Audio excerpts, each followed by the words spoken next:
বন্ধুরা, আজ আমরা আলোচনা করব 1956 সালে ঘটা কিছু বিখ্যাত ঘটনা নিয়ে।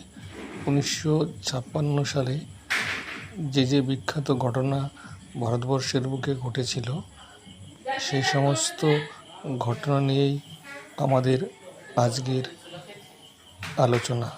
তাহলে শুরু করা যাক আজকের আলোচনা।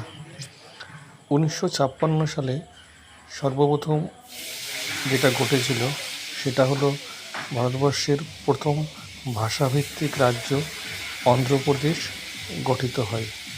নাম্বার 2, ভারতীয় জীবন বীমা নিগম অর্থাৎ LIC গঠিত হয় 1956 সালে। Number 3, oil and natural gas commission সংক্ষেপে ONGC গঠিত হয় 1956 সালে। ভারতবর্ষের দ্বিতীয় পঞ্চবার্ষিকী পরিকল্পনা, এটিও শুরু হয়েছিল 1956 সালে। ভারতবর্ষের দ্বিতীয় সাধারণ নির্বাচন, সেটিও অনুষ্ঠিত হয়েছিল 1956 সালে। আর আরেকটি বিখ্যাত ঘটনা 1956 সালে ঘটেছিল, সেটি হলো মেলবোর্ন অলিম্পিক, অস্ট্রেলিয়ার মেলবোর্নে অনুষ্ঠিত অলিম্পিক গেমস। এটা গেল সংক্ষেপে। এরপর আমরা আলোচনা করব বিস্তারিত। তোমরা চাইলে বিষয়গুলি নোট করে রাখতে পারো। তাহলে শুরু করছি বিস্তারিত। 1953 সালে গঠিত হয় ভাষার ভিত্তিতে রাজ্য পুনর্গঠন কমিশন। সুপ্রিম কোর্টের অবসরপ্রাপ্ত বিচারপতি ফজল আলীর নেতৃত্বে এই কমিশন গঠিত হয়। কমিশনে তার অন্য 2 সহযোগী ছিলেন HN ক্রুঞ্জো ও KM পানিকর, এবং এই কমিশনের তত্ত্বাবধান করার জন্য তৎকালীন স্বরাষ্ট্রমন্ত্রী গোবিন্দ বল্লভ পান্ত 1954 সালে এর সঙ্গে যুক্ত হন, এবং এই কমিশনের সুপারিশেই 1956 সালে তেলুগু ভাষার ভিত্তিতে গঠিত হয় ভারতবর্ষের প্রথম ভাষাভিত্তিক রাজ্য অন্ধ্রপ্রদেশ। এবং ভাষার ভিত্তিতে এই রাজ্য পুনর্গঠনের দাবিতে অন্ধ্রপ্রদেশের এক ভদ্রলোক নাম শ্রীরামালু পট্টি, তিনি 56 দিন অনশন করে মৃত্যুবরণ করেন। তার মৃত্যুর পর সারা ভারতবর্ষ নড়ে যায় এবং সরকার বাধ্য হয়ে ভাষা কমিশন গঠন করেন, এবং সেই ভাষা কমিশনের ভিত্তিতে তৈরি হয় ভারতবর্ষের প্রথম ভাষাভিত্তিক রাজ্য অন্ধ্রপ্রদেশ।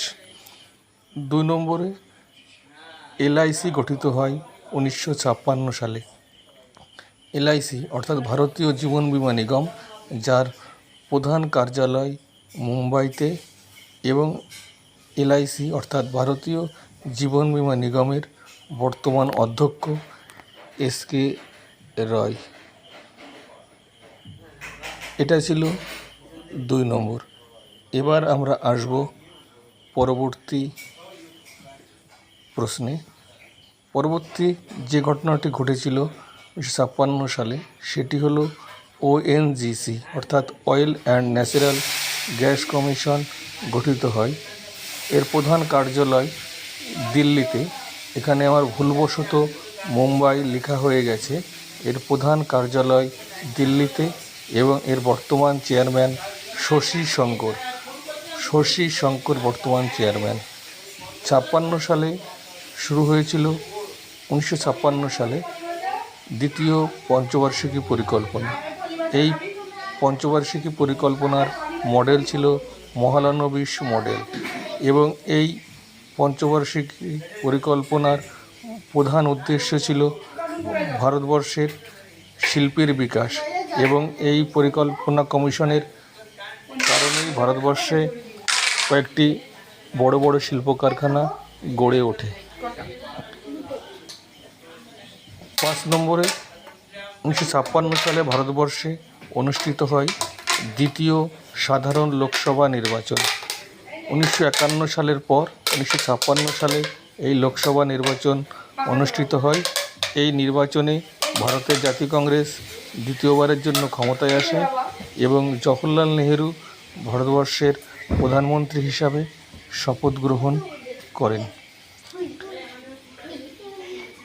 এর পরের যে তথ্যটি 1956 সালের, সেটি হলো 1956 সালে অনুষ্ঠিত হয় মেলবোর্ন অলিম্পিক এবং সেই অলিম্পিকে অনেক বিখ্যাত ঘটনা ঘটে। তার মধ্যে অন্যতম একটি ঘটনা হলো ভারত পাকিস্তানকে হকিতে 1-0 গোলে পরাজিত করে অলিম্পিকে স্বর্ণপদক জয় করেন। এই ছিল 1956 সাল সম্পর্কে আজকের তথ্য। তোমাদের কেমন লাগলো জানিও। যদি ভালো লাগে অবশ্যই একটু লাইক বা কমেন্ট করো, যাতে আমি ভবিষ্যতে আরও সুন্দর ভিডিও করতে উৎসাহিত হই। তবে আজ এই পর্যন্তই। পরবর্তী ভিডিও খুব শীঘ্রই আসবে। তোমাদের লাইক ও কমেন্টের অপেক্ষায় থাকলাম।